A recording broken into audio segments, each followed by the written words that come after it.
30 سال تک خلافت میں رہے گا جو رحمت ہوگی، اور پھر اس کے بعد زیادہ تر کاٹ کھانے والی بادشاہی ہوگی، پھر ظلم ہوگا، سرکشی ہوگی، زمین میں فساد ہوگا،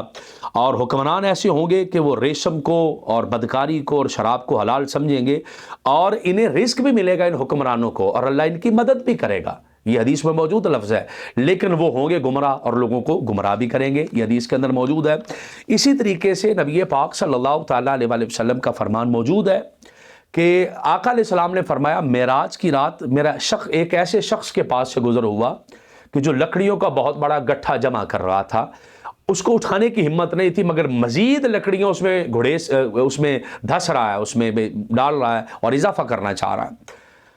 یا رسول اللہ صلی اللہ تعالیٰ علیہ وآلہ وسلم، وہ کیا تھا؟ آقا نے فرمایا میں نے جبرائیل امین سے پوچھا ہاں یہ کون ہے؟ تو جبرائیل امین نے عرض کی یا رسول اللہ صلی اللہ تعالیٰ علیہ وآلہ وسلم، یہ آپ کا وہ امتی